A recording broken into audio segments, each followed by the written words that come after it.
എല്ലാ വിദ്യാർത്ഥികൾക്കും പുതിയൊരു വീഡിയോയിലേക്ക് സ്വാഗതം. ഈ വർഷത്തെ CPAS BSc നഴ്സിംഗ് അതുപോലെ തന്നെ മറ്റ് പാരാമെഡിക്കൽ ഡിഗ്രി കോഴ്സുകളിലേക്കുള്ള പ്രവേശനത്തിനായിട്ടുള്ള അപേക്ഷകൾ നാളെ അവസാനിക്കും. cpasadmissions.com എന്നുള്ള വെബ്സൈറ്റ് വഴി വിദ്യാർത്ഥികൾക്ക് CPASിലേക്കുള്ള അപേക്ഷകൾ സമർപ്പിക്കാവുന്നതാണ്. അപേക്ഷ സമർപ്പിച്ചിട്ടുള്ള വിദ്യാർത്ഥികൾക്ക് അപേക്ഷയിൽ വല്ല തെറ്റുകൾ ഉണ്ടെങ്കിൽ അത് നിങ്ങൾക്ക് ഇമെയിലായിട്ട് വരുന്നതാണ്. അപ്പോൾ എന്തെങ്കിലും തെറ്റുകൾ ഉണ്ടെങ്കിൽ അത് തിരുത്തണം എന്ന് പറഞ്ഞുകൊണ്ട് ഇമെയിലായിട്ട് വരും. അല്ലാന്നുണ്ടെങ്കിൽ നിങ്ങൾക്ക് എന്തെങ്കിലും ഡോക്യുമെൻറ്റുകൾ അഡ്മിഷൻ ടൈമിൽ നിങ്ങൾ എടുക്കണം എന്നാണെങ്കിൽ ആ ഒരു രീതിയിലാണ് നിങ്ങൾക്ക് ആ ഒരു ഇമെയിൽ ID വരിക. അത് ഇമെയിൽ ID അല്ല, ഇമെയിൽ വഴി നിങ്ങൾക്ക് മെയിൽ ലഭിക്കുക. അപ്പോൾ വിദ്യാർത്ഥികൾക്ക് ഈ വർഷത്തെ CPAS അഡ്മിഷന് വേണ്ടിയുള്ള അപേക്ഷകൾ നാളെ വരെയാണ് നൽകാൻ സാധിക്കുക. അതുപോലെ അപേക്ഷയിൽ വല്ല തെറ്റുകൾ ഉണ്ടെങ്കിൽ നിങ്ങൾക്ക് 21-ാം തീയതി വരെ അപേക്ഷയിലെ തെറ്റുകൾ തിരുത്തുന്നതിനും അവസരം ലഭിക്കുന്നതാണ്. അപ്പോൾ വിദ്യാർത്ഥികൾക്ക് ഈ ഒരു ആപ്ലിക്കേഷൻ നിങ്ങൾക്ക് ഏതൊരു സമയത്ത് വേണമെങ്കിലും എഡിറ്റ് ചെയ്യാം. CPASിലേക്ക് വിദ്യാർത്ഥികൾ ഈ ഒരു അപേക്ഷ നൽകിയ ശേഷം ആപ്ലിക്കേഷൻ്റെ പ്രിൻ്റ് ഔട്ടോ മറ്റോ അയക്കേണ്ടതില്ല.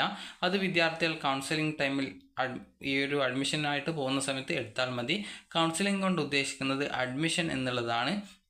അപ്പോൾ നിങ്ങളുടെ സർട്ടിഫിക്കറ്റ്സ് ഒക്കെ വെരിഫൈ ചെയ്തുകൊണ്ട് അതായത് ആ ഒരു ടൈമിൽ അത് നിശ്ചിത ദിവസം കോളേജിൽ പോകാനായിട്ട് പറയും ഇന്ന റാങ്കിലുള്ള വിദ്യാർത്ഥികൾ. അപ്പോൾ ആ ഒരു ടൈമിൽ നിങ്ങൾ കോളേജിൽ പോകുന്ന സമയത്ത് നിങ്ങളുടെ സർട്ടിഫിക്കറ്റ് ഒക്കെ വെരിഫിക്കേഷൻ ചെയ്ത ശേഷം നിങ്ങൾക്ക് അഡ്മിഷൻ നൽകും. അപ്പോൾ അതിനാണ് ഈ ഒരു കൗൺസിലിംഗ് എന്ന് പറയുന്നത്.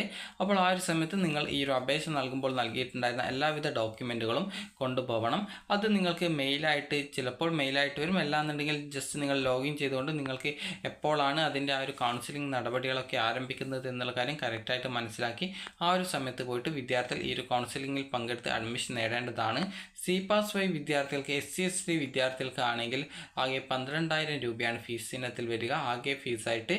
അതുപോലെ തന്നെ നിങ്ങൾ സാധാരണ ജനറൽ കാറ്റഗറി അതായത് SC/ST OEC അല്ലാതെ വിദ്യാർത്ഥികൾ ആണെങ്കിൽ വിദ്യാർത്ഥികൾക്ക് വരുന്ന ഫീസ് എന്ന് പറയുന്നത് ഈ ഒരു 1,13,000 രൂപയാണ്. അതായത് സെൽഫ് ഫിനാൻസ് കോളേജിൽ വരുന്ന സെയിം ഫീസ് തന്നെയാണ്.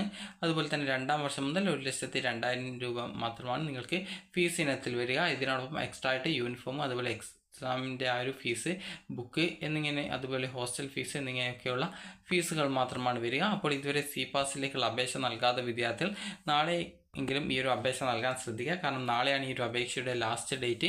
അപേക്ഷയിൽ വല്ല തെറ്റുകൾ ഉണ്ടെങ്കിൽ നിങ്ങൾക്ക് ഏതൊരു സമയത്ത് വേണമെങ്കിലും അപേക്ഷ എഡിറ്റ് ചെയ്യാൻ സാധിക്കുന്നതാണ്. അപ്പോൾ നിലവിൽ ഈ ഒരു ജൂൺ 21-ാം തീയതി വരെയാണ് ആപ്ലിക്കേഷൻ എഡിറ്റ് ചെയ്യാനുള്ള സൗകര്യം ലഭ്യമാവുക. അപ്പോൾ വിദ്യാർത്ഥികൾക്ക് ഈ ഒരു വീഡിയോ ഉപകാരപ്രദമായിട്ടുണ്ടെങ്കിൽ ലൈക്ക് ചെയ്യുക, ഷെയർ ചെയ്യുക. Thank you for watching.